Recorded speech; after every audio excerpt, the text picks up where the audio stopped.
This is the terrible story I will tell on Halloween. I'm Jane, 21 years old, working for an auto garage in town. Just like every year, the streets, shops, and homes are filled with Halloween decorations. One morning while walking, I was attracted to a group of people gathering on the sidewalk. When we got closer to see, people were enjoying themselves, taking pictures with a mannequin hanging from a tree. The mannequin was female, wearing a white dress with lots of stains and long, scraggly brown hair, body covered in bruises. The face was pale with a haunting expression, her saucer eyes wide open, mouth wide open with bleeding stains. I and everyone there were amazed at such an uncanny and realistic mannequin. I also enjoy taking photos with the mannequin, then sharing it on social networks to immerse in the Halloween atmosphere. My photo quickly had a large amount of interactions. "Yo, it's really like that girl's hanging right behind you." Reading that comment from a friend, I laughed out loud. One evening about 3 days later, I was on my way home from work, quite late because the shop was very busy that day. There was a group of people gathering on the street. I slowed down and realized that was the place where the famous mannequin was decorated. It was well known for its realistic details, I thought, until I saw a cop car parked nearby. Out of curiosity, I got out of the car to find out what's going on.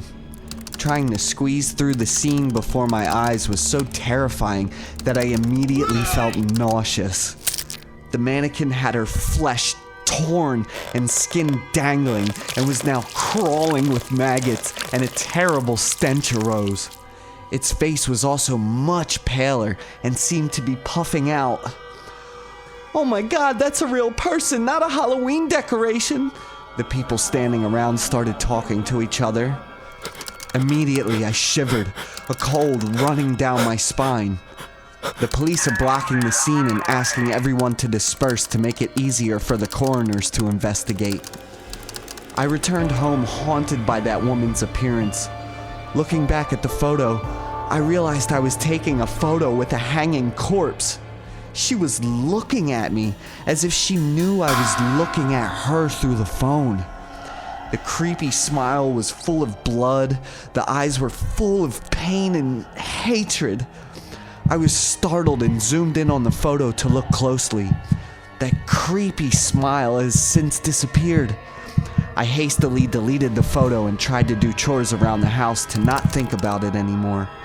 But that whole evening, I was constantly haunted by a feeling of uneasiness that I don't know why is there. I went to my room early, trying to relieve my anxiety by playing games. After a while, I decided to go downstairs to get some snacks. As soon as I looked towards the door, I was startled and screamed loudly when I saw the silhouette of a woman wearing a white dress with long flowing hair at the door. "Are you all right?" It turned out to be my mother. My heart skipped a beat. I acted as if nothing happened. I told my mother it was okay, and I went to bed and covered myself with the blanket. I don't remember what time it was when I woke up. The feeling of something touching my hair and nose makes me uncomfortable. As I slowly opened my eyes, I saw a foot hovering right in front of me. I looked up. The hanging woman's body was looking at me with a rotten face and a bloody smile.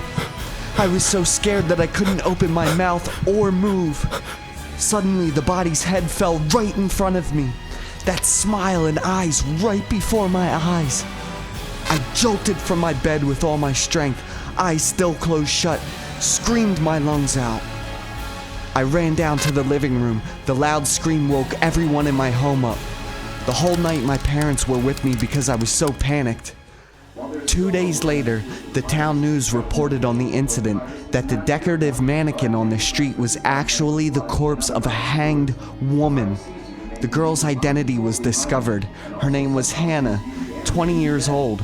She was murdered by her vile, cruel, junkie boyfriend. After that, I was traumatized by girls with long hair wearing white clothes, especially white dresses. One evening, I worked overtime at the garage. At that time, around 11 a.m., a Toyota Camry entered the garage with its warning lights flashing continuously.